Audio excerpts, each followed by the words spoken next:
Graças e paz, amém, irmãos? Cada vez que a minha fé é provada, tu me dás a chance de crescer um pouco mais. Quantas são as lutas e quantas são as provas que nós, como servos de Deus, nós passamos no passado, estamos passando no presente ou iremos passar no futuro.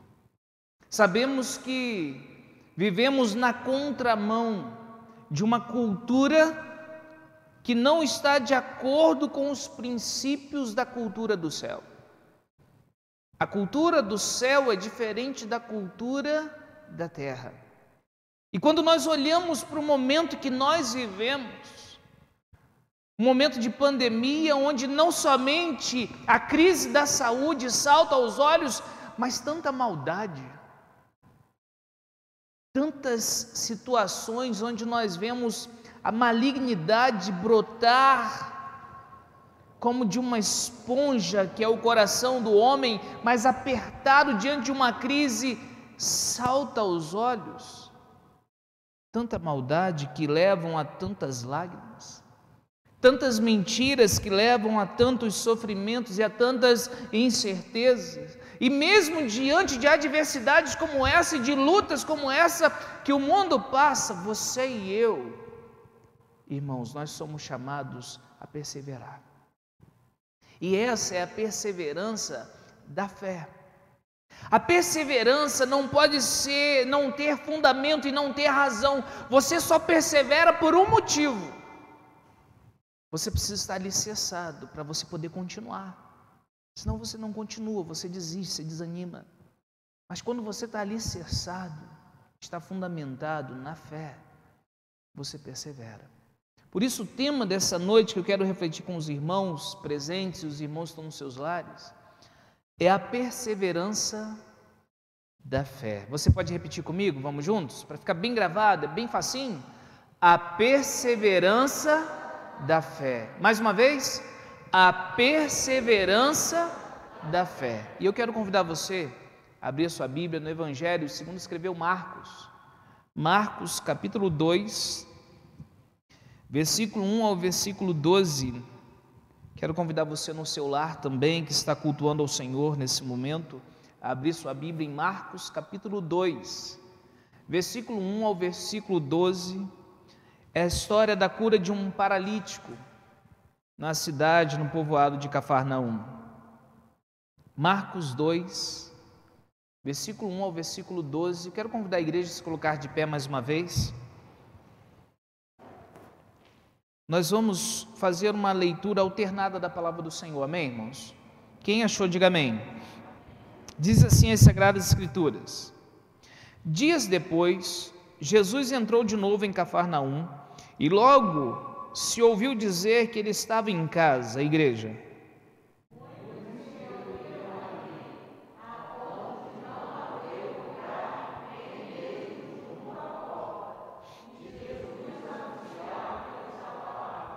Trouxeram-lhe então um paralítico, carregado por 4 homens.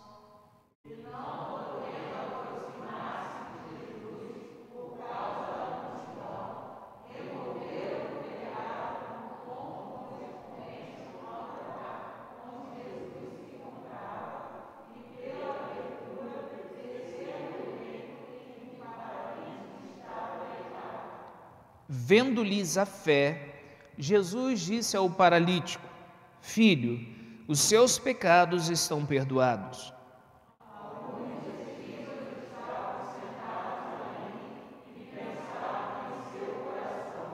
Como ele se atreve a falar assim? Isso é blasfêmia. Quem pode perdoar pecados a não ser um, que é Deus?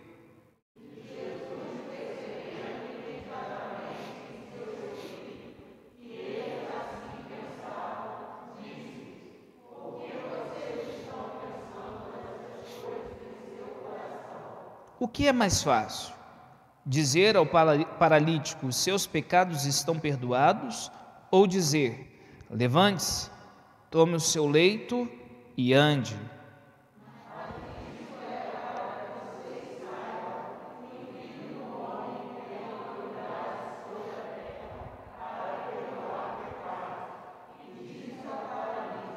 eu digo a você: levante-se, pegue o seu leito e vá para casa.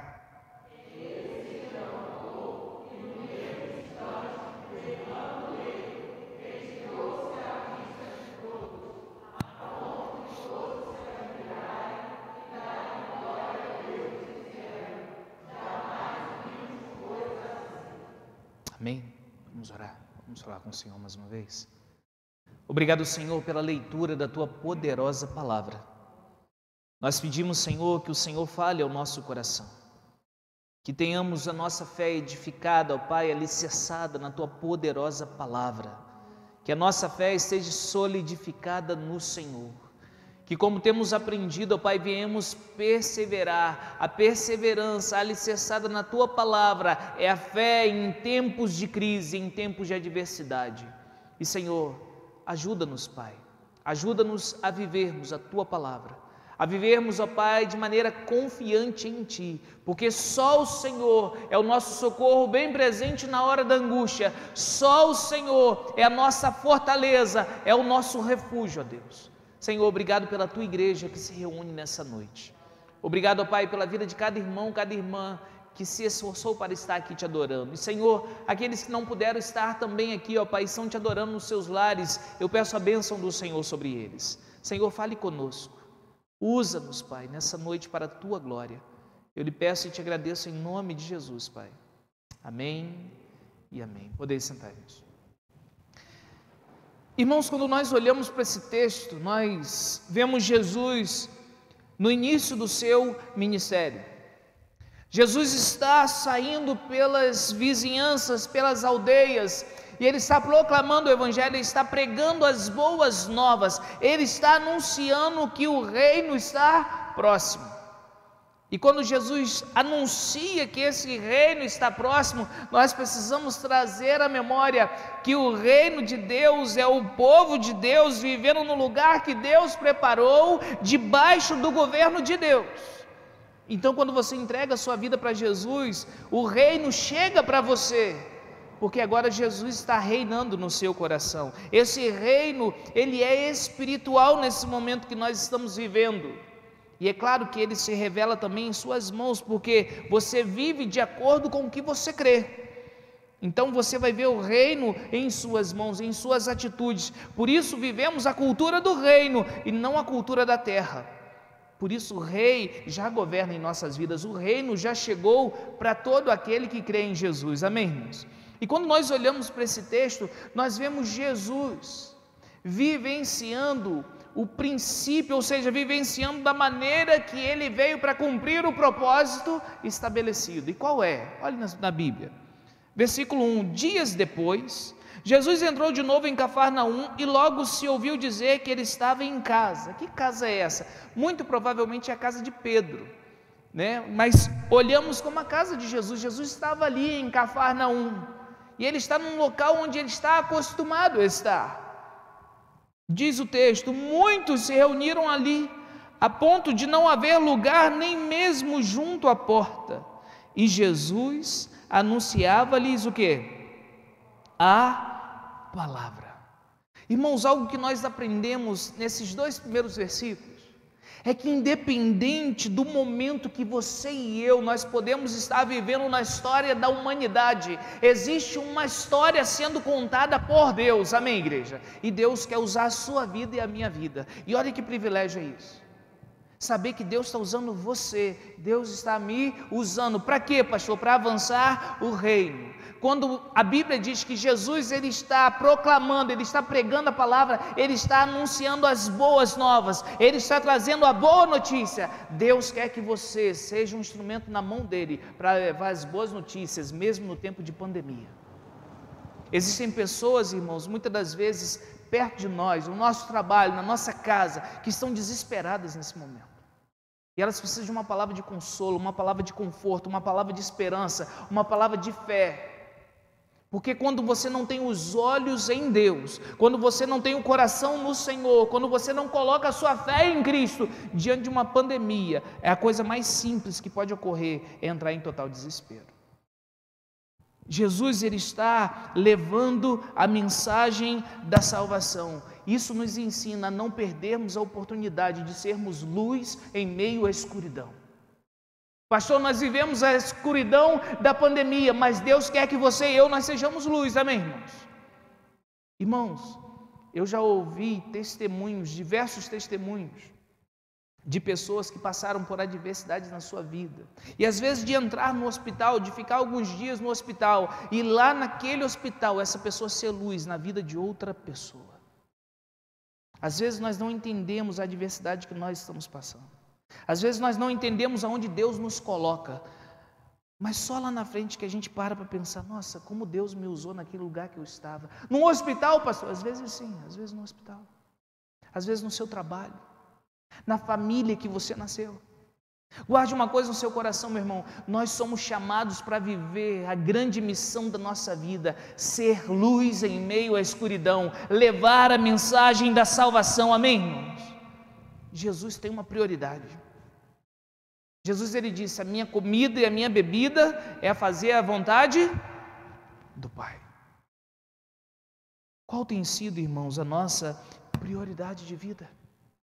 Irmãos, nós estamos vendo tantas pessoas invertendo prioridades nesse tempo, tantas pessoas colocando as coisas do mundo no lugar das coisas de Deus, tantas pessoas entronizando as coisas do mundo no lugar de entronizar Jesus em sua vida.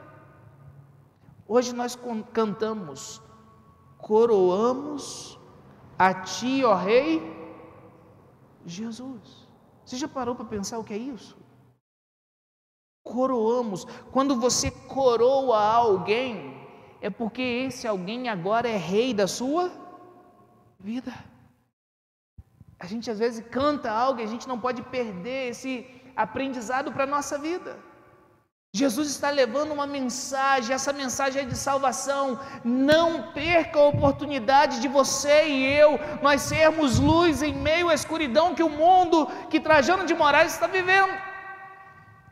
Deus nos chamou para isso. Deus não nos chamou para nos acovardarmos, amém, irmãos? Deus nos chamou para fazermos a diferença. Por isso a igreja, ela continua proclamando o Evangelho. Nós continuamos pregando Jesus Cristo como Senhor e Salvador das nossas vidas. Então sempre fique atento em algo na sua vida. O que, pastor? Independente do momento da história que você viver, hoje você está vivendo uma pandemia. Talvez em 2022, nós vamos olhar para trás e dizer, passou. Mas como você viveu esses 2 anos de pandemia, se o Senhor nos permitir? A gente precisa sempre refletir e analisar a nossa fé, os nossos princípios, as nossas prioridades. Sempre avalie como está a sua prioridade. Meu irmão, minha irmã, você que está em casa, como está a sua prioridade hoje? O que você tem colocado em primeiro lugar na sua vida nesse tempo? Como está a sua vida devocional? Eu sempre trago a memória, irmãos, porque isso é importantíssimo na vida cristã. O tempo a sós com Deus. Nós falamos isso bastante com os adolescentes, né, Juliana? A gente chama de TSD, tempo a sós com Deus. Sabe por quê? É aquele momento que você separa para buscar ao Senhor. Irmãos, nós estávamos acostumados com tantas atividades, tantos envolvimentos, tanta comunhão, e fomos privados. E estamos retornando dia após dia. Mas lembre-se de uma coisa, a sua vida com Deus não pode mudar. O seu relacionamento com Deus não pode esfriar. Sua prioridade tem que ser o Senhor. Jesus está cercado de uma multidão. Ele poderia falar sobre muitos assuntos. Ele poderia falar sobre o imperador romano, sobre as adversidades econômicas que o povo israelita está vivendo. Mas Jesus está pregando o Evangelho, está pregando a palavra. Não perca a oportunidade de ser luz em meio à escuridão. Não importa o lugar que você esteja, a família que você nasceu, a cidade que você vive, o emprego que você está hoje, por mais que tenha adversidade, por mais complicado que seja o seu chefe, seja a luz em meio à escuridão. Continue levando as boas novas do Evangelho. Continue vivendo aquilo que Deus chamou você. Ele nos tirou das trevas para a sua maravilhosa luz, amém, irmãos? Nós antes não éramos povos, agora nós somos povo de Deus. Antes não tínhamos alcançado misericórdia, mas alcançamos a misericórdia, foi derramada a misericórdia do Senhor sobre nossa vida. Somos agora uma nação santa, um povo que é propriedade exclusiva de quem? De Deus. Você tem um dono, e esse dono é Jesus Cristo, e você foi comprado por um alto preço, o precioso sangue de Jesus. Para quê? A fim de anunciardes as virtudes, quem Jesus é. Em qual tempo? Em todo o tempo. Jesus está proclamando o evangelho do reino. Então guarde uma coisa no seu coração, não perca a oportunidade de ser luz, mesmo em meio à escuridão.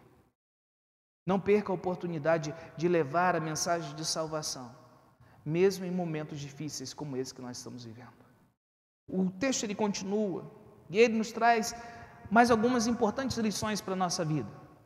Trouxeram-lhe, verso 3, então um paralítico, carregado por 4 homens. Em primeiro lugar, seja luz em meio ao quê? A escuridão. Em segundo lugar, esse texto nos ensina um princípio muito importante para a nossa vida. Qual o princípio, pastor? Quando nós pensamos sobre a perseverança da fé, tem amigos que te aproximam de Deus. Não se esqueça disso. Tenha amigos que te aproximam de Deus, amigos que te façam crescer. Existe uma máxima que diz que você é a média das 5 pessoas mais próximas de você, sabia disso? Pare para pensar nas 5 pessoas mais próximas de você e você é uma média delas. Existe uma máxima que diz isso. Então tome cuidado com uma coisa. Escolha bem quem são os seus amigos. Faça diferença. Você precisa escolher bem quem são aqueles com quem você anda. Por quê, pastor? Olha o que o texto diz.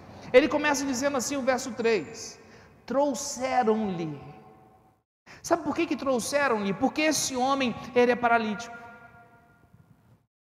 E diz o texto que ele não está sentado, diz o texto que ele está o quê? Sobre uma maca, sobre um colchão, sobre uma cama, algo que foi separado para ele estar deitado ali. Muito provavelmente ele não mexe do pescoço para baixo. Uma situação terrível, uma situação difícil demais, que esse homem está vivendo. Não sabemos quanto tempo que ele vive assim, mas podem ser alguns meses, podem ser anos ou décadas que ele está vivendo essa condição. Mas diz a palavra do Senhor que Jesus ele está onde? Em sua casa, ou na casa de Pedro, de maneira mais específica. E Jesus está fazendo o quê? Ele está levando a mensagem, da salvação. Mas esses homens sabem que Jesus está ali em Cafarnaum. Só que eles provavelmente, irmãos, e aqui eu vou conjecturar, baseado nos textos passados, capítulo 1 de Marcos, provavelmente eles já sabiam que Jesus estava operando sinais e maravilhas. Por quê? Quando você olha para o texto de Marcos, capítulo 1, versículo 21, você vê a cura de um endemoniado em Cafarnaum. Jesus está na sinagoga e entra um homem endemoniado ali. E Jesus ele expulsa aquele demônio, ele liberta aquele homem. E as pessoas que estão olhando aquela circunstância, eles estão agora pasmos, porque eles se perguntam: que doutrina é essa? O que está acontecendo? Que esse homem, ele dá uma ordem e os espíritos lhe obedecem. Olha o que diz aí, capítulo 1, versículo 25, olha comigo na sua Bíblia. Marcos 1, 25. Mas Jesus o repreendeu, dizendo: cale-se e saia desse homem. Então o espírito imundo, verso 26, agitando violentamente, gritando em voz alta, saiu dele. Verso 27, todos se admiraram, a ponto de perguntarem entre si: que é isso? Um novo ensinamento, uma nova doutrina, com autoridade. Diz o texto, ele ordena aos espíritos imundos e eles lhe obedecem. Aí olha o que diz aí, o versículo 28, e a fama de Jesus se espalhou depressa em todas as direções por toda a região da Galiléia. Então esses homens conhecem a fama de Jesus. Esses homens já têm um prévio conhecimento. Alguma coisa está acontecendo e eles sabem que Jesus está operando sinais. Coisas incríveis estão acontecendo. Jesus já havia curado a sogra de Pedro, está aí no versículo 29. Diz o texto que Jesus tinha operado muitas outras curas, está aí no versículo 32 do capítulo 1. Então esses homens agora estão olhando e sabendo que Jesus está naquela casa. E esses homens, eles têm um amigo em uma situação terrível. Um amigo que é paralítico. Ele não pode andar, ele não consegue fazer as coisas mais básicas da vida.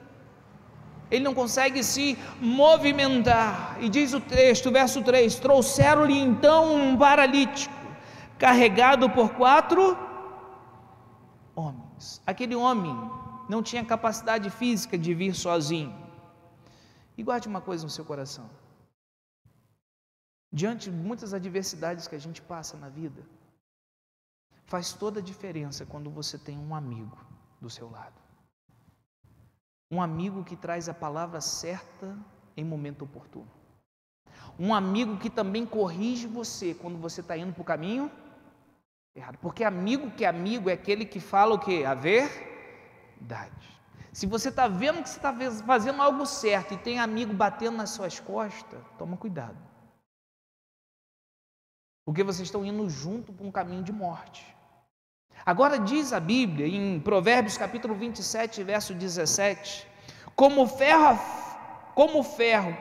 se aguça, assim o homem afia o rosto do seu amigo. Já viu como é que você vai amolar o ferro? Com o ferro se aguça, né? Ou seja, passando o ferro no ferro e você vai aguçando ele, assim também o amigo. Quando tem alguma coisa errada, ele diz: está errado, hein? Faz isso não. Se você for por esse caminho, primeiro que eu não vou com você, mas é caminho de morte. Essa não é vontade de Deus para a sua vida. Ele, nos momentos que aquela pessoa precisa estar junto, ele é amigo, ele vai junto, está na caminhada. Mas quando o amigo escolhe um caminho errado, ele diz: não, esse é um caminho certo. E às vezes ele é aquele que pega pela mão e traz junto e fala assim: não, você não vai não, você vai ficar aqui comigo. Ele faz tudo que está ao alcance dele. Por quê? Porque aquele amigo está vindo para um caminho de morte. É aquele amigo que tem a palavra certa. Tem algo errado na sua vida, ele chama você e diz: olha, suas últimas atitudes foram contrárias à vontade de Deus. E infelizmente você está colhendo algumas coisas que você plantou no passado. Então agora você precisa se arrepender, pedir perdão ao Senhor e voltar para o caminho de Deus. Isso é amigo.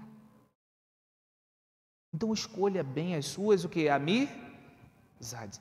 Amigo é você que escolhe, não se esqueça disso. Não se esqueça, quem escolhe amigo é você. Por quê? Porque amigo, eu não estou falando de colega, de conhecido. Amigo é aquele que você abre o coração. Tem gente que fala assim: eu tenho uns 10 amigos. Você não sabe o que é amizade ainda, você não entendeu.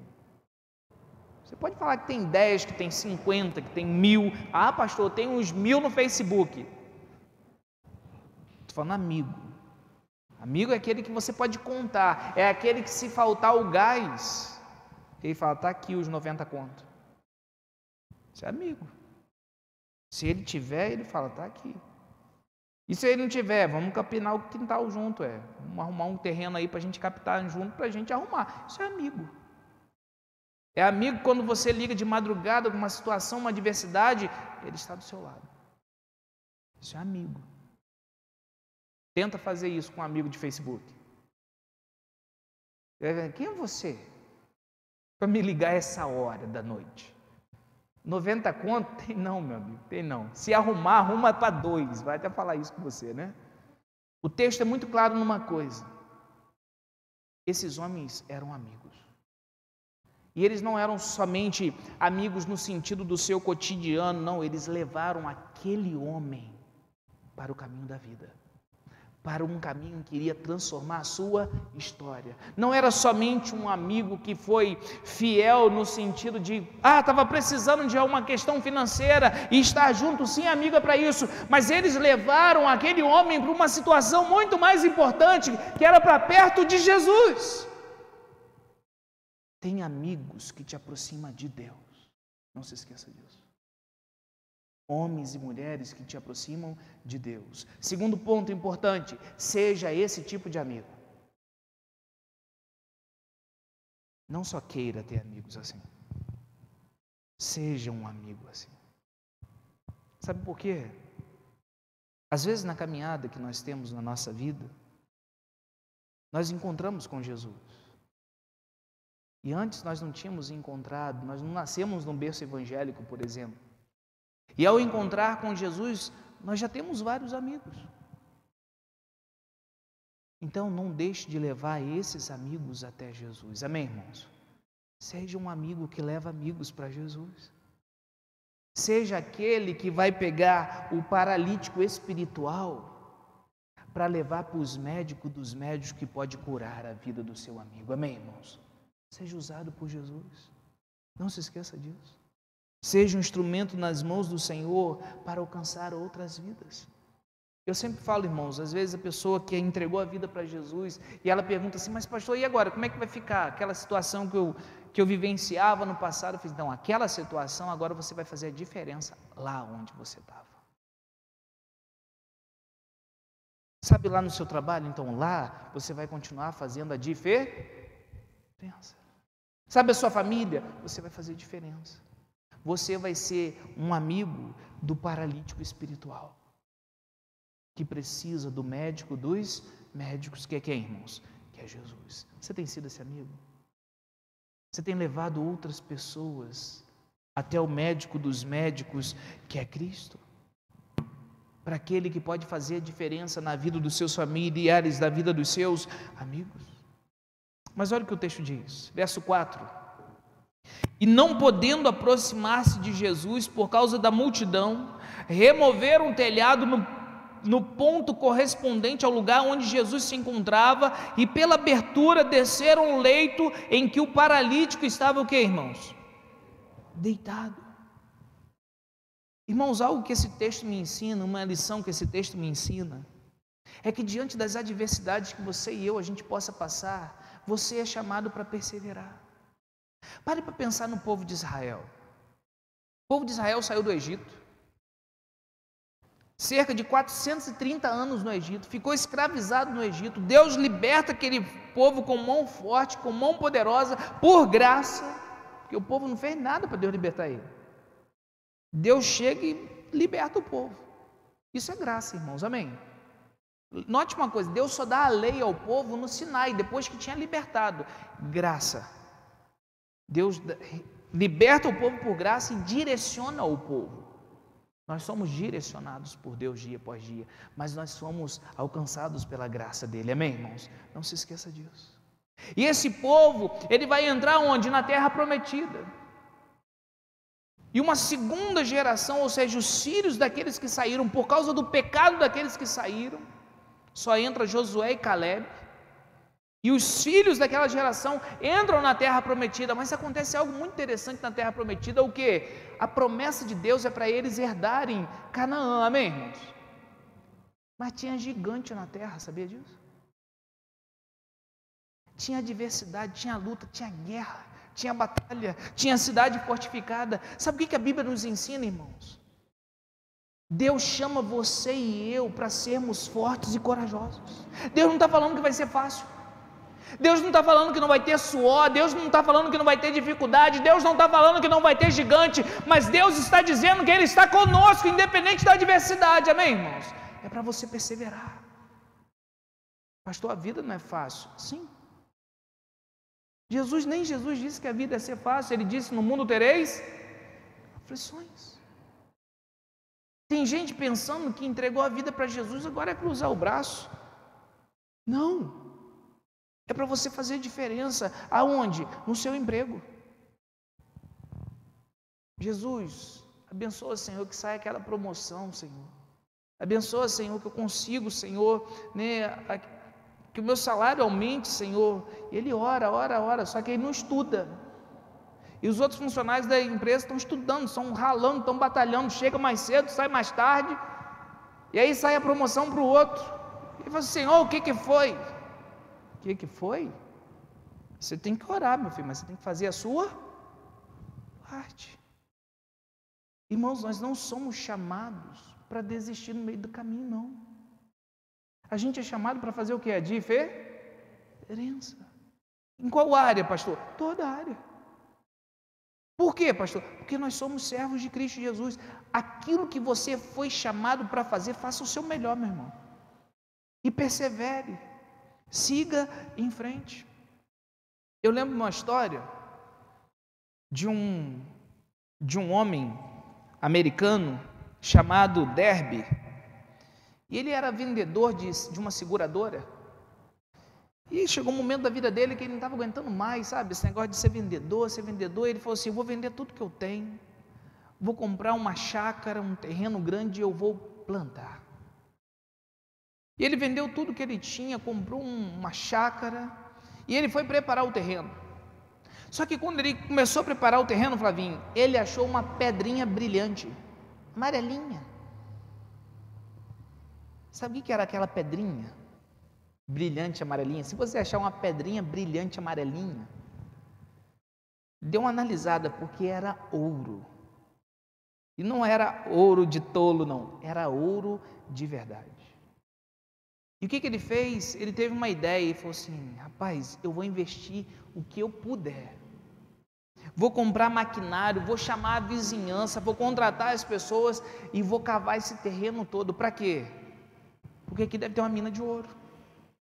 Ele foi lá, contratou maquinário, fez o que ele podia, investiu e começou a cavar, chamou a vizinhança e o pessoal cavando, e nada de achar ouro. E o pessoal começou a desistir, começou a cobrar dele: o que a gente investiu a gente quer de volta. Mas ele continuou cavando, até que chegou um momento que ele também desistiu. E ele tomou uma decisão: vou voltar para o meu antigo emprego. Ele voltou para o antigo emprego.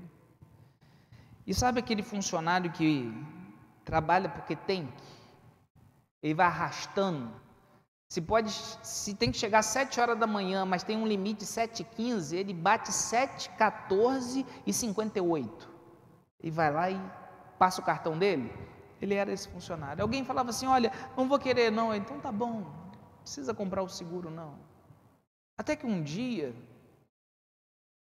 final de semana, ele sentado na sua casa, lendo o jornal, ele viu que haviam descoberto a maior mina de ouro do Colorado. Ele olhou aquilo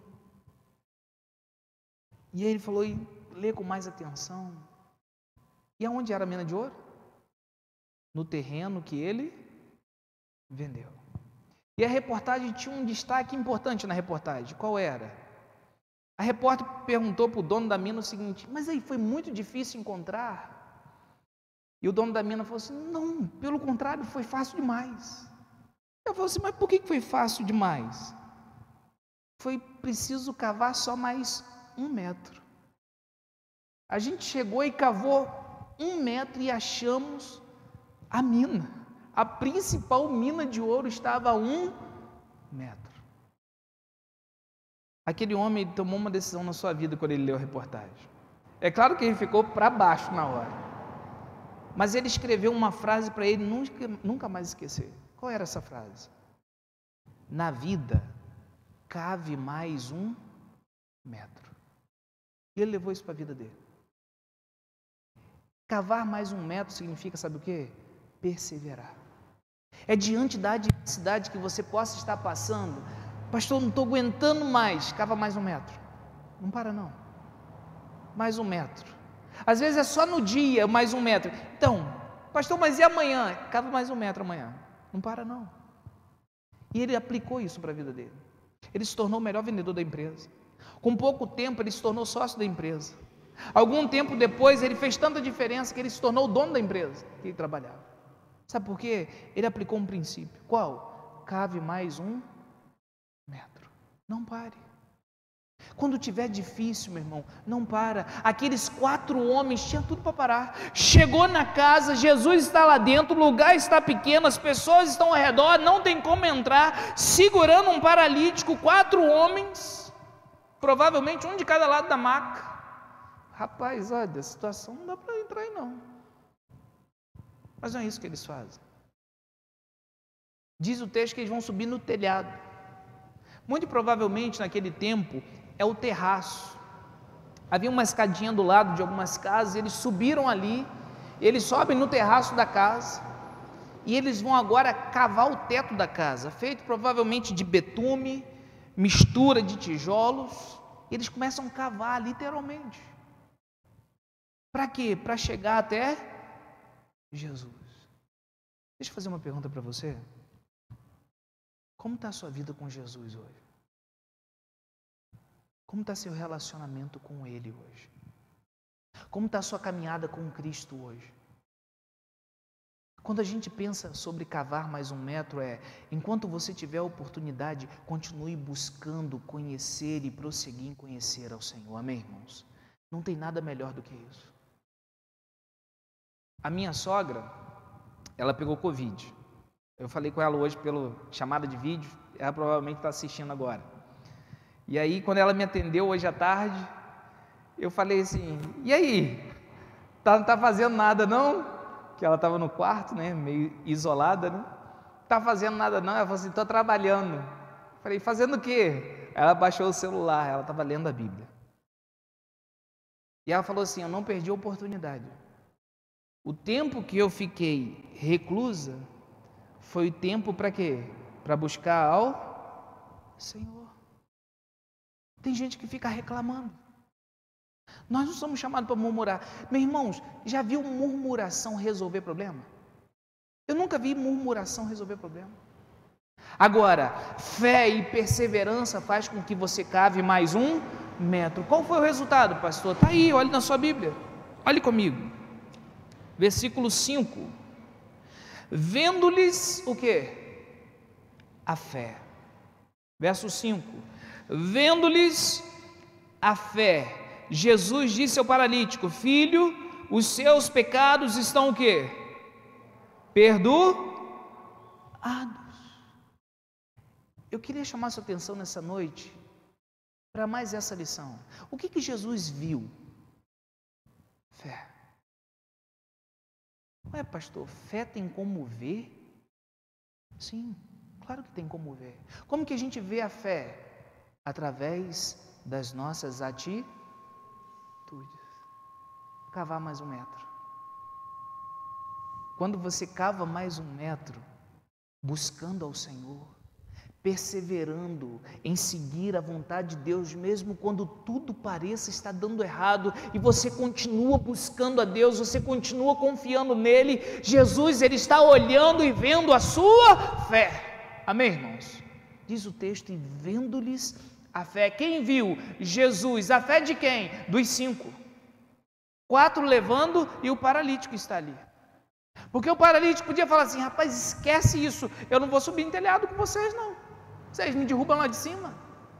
Agora vocês estão querendo acabar com o telhado da casa de Pedro, da casa de Jesus e me descer ainda? Não, para com isso. Mas não é isso que o texto diz. Diz o texto que Jesus vendo-lhes a fé. Deixa eu fazer uma pergunta para você. Qual a fé que Jesus está vendo na sua vida? Qual a fé que Jesus está vendo na sua história? Nós somos chamados, irmãos, a vivermos a fé que nós confessamos, a vivermos essa fé no nosso dia a dia. E que fé é essa, pastor? É a fé que leva-nos à obediência. Pastor, está difícil, pastor, o relacionamento conjugal. Está difícil, pastor, a circunstância no casamento. Então, Jesus está dizendo para você continuar, para você não parar no meio do caminho. Jesus está dizendo para você perseverar. Pastor, está complicada a situação lá em casa com os meus pais, pastor, com os meus filhos. Ei, Jesus está dizendo para você perseverar, para você honrar seus pais, para você continuar ensinando seus filhos o caminho do Senhor, para quando for necessário disciplinar, você disciplinar. Não é para você parar, é para você cavar mais 1 metro. É isso que Jesus está dizendo. E Ele está vendo a sua fé. Por que, pastor, que eu vou continuar? Porque a perseverança ela está alicerçada na fé.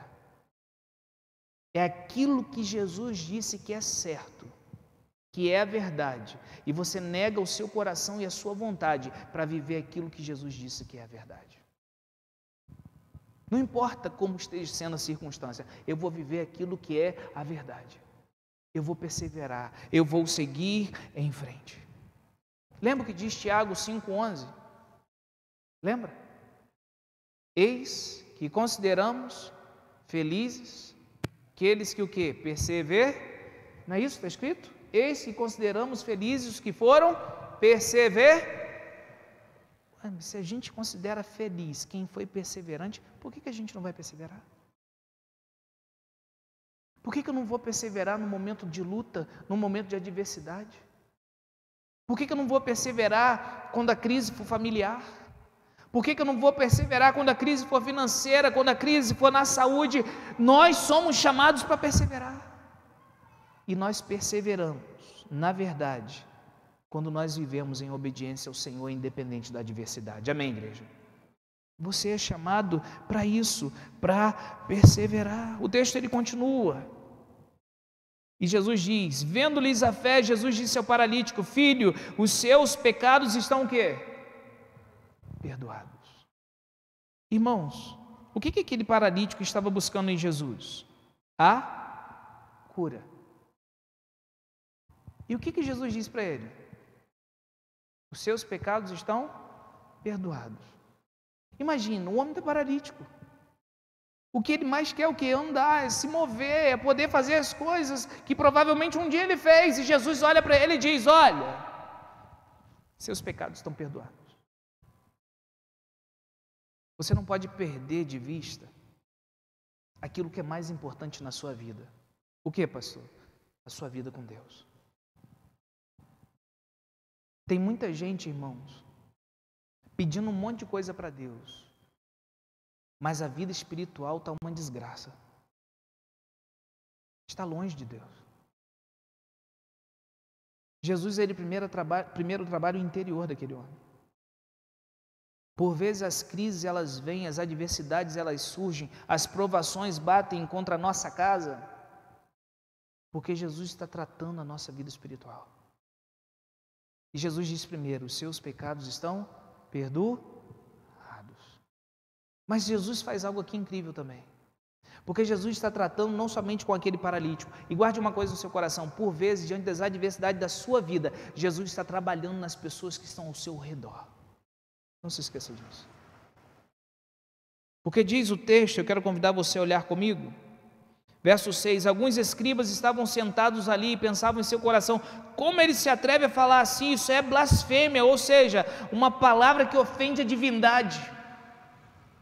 É falar contra Deus, isso é blasfêmia, diz o texto. Quem pode perdoar pecado a não ser um que é Deus? Verso 8, e Jesus percebendo imediatamente em seu espírito que eles assim pensavam, disse-lhes, por que vocês estão pensando essas coisas em seu coração? O que é mais fácil, dizer ao paralítico, seus pecados estão perdoados, ou dizer, levante-se, tome o seu leito e ande? Mas isso é para que vocês saibam que o Filho do Homem tem autoridade sobre a terra para perdoar pecados. E disse ao paralítico, eu digo a você, levante-se, pegue o seu leito e vá para casa. Jesus trabalha a vida espiritual do paralítico. Jesus trabalha o interior dos escribas e dos fariseus. Mas guarde uma coisa no seu coração. Jesus se preocupa e trata você como um todo. Não é somente a vida espiritual. Jesus sabe o que o paralítico precisa, ele sabe o que você precisa também hoje. Então, quando você clama ao Senhor, ele sabe o que você está necessitando, mas ele sabe o que é mais importante para você. E às vezes o que é mais importante para você não é a cura que você está pedindo, não é a promoção que você está clamando, não é a transformação que você deseja viver na vida externa, mas é algo interno. Jesus trabalha primeiro a vida espiritual, de dentro para fora. E Jesus trabalha a vida interior da vida daqueles fariseus, o coração daqueles escribas e fariseus. Mas agora Jesus chega na cura. Jesus disse para aquele homem, levante-se, verso 11, pegue o seu leito e vá para casa. Irmãos, diante das lutas que você e eu nós passamos, estamos passando, vamos passar, não se esqueça de uma coisa: o Deus que a gente segue, Ele tem compaixão, Ele é misericordioso, Ele se compadece das suas lutas, do seu sofrimento. Deus não está sentado num trono branco, de braço cruzado, vendo você sofrer. Não é assim não. Diz a Bíblia que Ele se compadece de nós. Ele sabe exatamente o que você está sentindo. E Deus não tem prazer no nosso sofrimento, diz a Bíblia. Amém, irmãos? Ele não tem prazer nisso. Deus está tratando você e eu dia após dia. Diz o texto que, verso 11, Ele cura aquele paralítico. Eu digo a você: levante-se, pegue o seu leito e vá para casa. Ele se levantou e no mesmo instante, pegando o leito, retirou-se à vista de todos, a ponto de todos se admirarem e darem glória a Deus, dizendo: jamais vimos coisa assim. O que esse texto está nos ensinando, irmãos?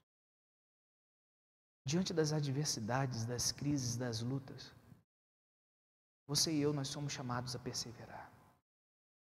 Nós somos chamados a cavar mais um metro.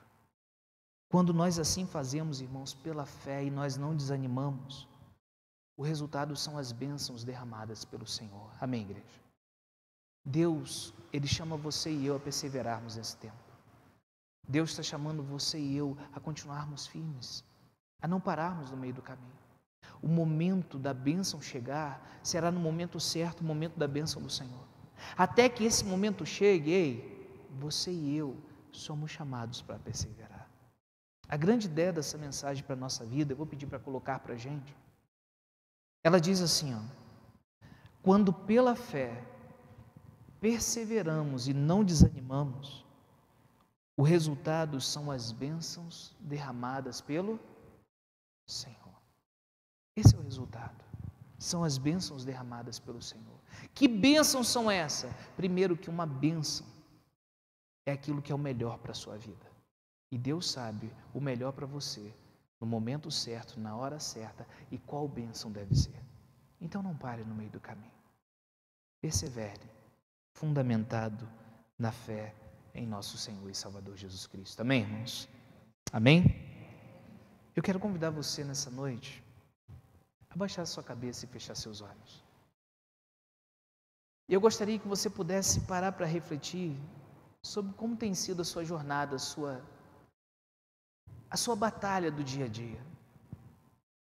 A minha pergunta para você refletir nessa noite é: você tem cavado mais um metro?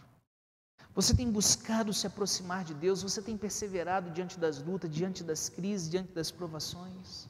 Você tem buscado a cada dia mais o Senhor? Você tem sido esse amigo que leva as pessoas para mais próximo de Jesus? Hoje o Senhor nos chama a perseverarmos, irmãos. Hoje o Senhor nos chama a permanecermos firmes nele, independente de qual seja a adversidade. O Senhor chama você e eu a não pararmos no meio do caminho. E quando chegar o momento, não se preocupe, as bênçãos serão derramadas. Mas por vezes o deserto é porque Jesus ele está trabalhando no coração, Ele está trabalhando no interior, Ele está mudando algumas coisas que precisam ser transformadas. Então não pare, não desista, não permita se esfriar na fé, não permita se afastar de Deus. Pastor, eu tenho estado desanimado. Ei, continue buscando, cave mais um metro, continue clamando ao Senhor. Mas não pare no meio do caminho. O Senhor te chama nessa noite a perseverar, a colocar a sua fé nele e perseverar até o fim. Eu quero orar com você. Eu quero orar pela sua vida. Eu quero convidar você a colocar aquilo que você tem lutado diante do Senhor, seja no relacionamento, seja na vida material, seja na sua vida espiritual. Coloque suas adversidades, lance sobre Ele as suas ansiedades, porque Ele tem cuidado de você. Pai, nós queremos agradecer o Senhor pela Tua palavra. Agradecer o Senhor por esse culto de exaltação e glorificação ao Teu santo nome. Senhor, nós queremos, Pai, agradecer pela Tua palavra, Deus, que nos direcionou nessa noite. Senhor, quantas lições, ó Deus, que nós precisamos colocar em prática. E obrigado a Deus, porque nós somos chamados a perseverar. Mesmo diante das lutas, das provações, diante dos gigantes da vida, ó Deus, entendermos que o Senhor está conosco e não podemos parar, ó Deus. Senhor, nos fortalece, fortalece as nossas mãos. Que venhamos, Pai, entender que no momento certo, na hora certa, porque o Senhor é perfeito, a bênção também chegará. Ajuda-nos, Pai, em nossas fraquezas. Perdoe-nos, Pai, os nossos pecados. Nós pedimos e te agradecemos em nome de Jesus. Amém e amém, Senhor. Que Deus abençoe nossas vidas em nome de Jesus. Amém, irmãos.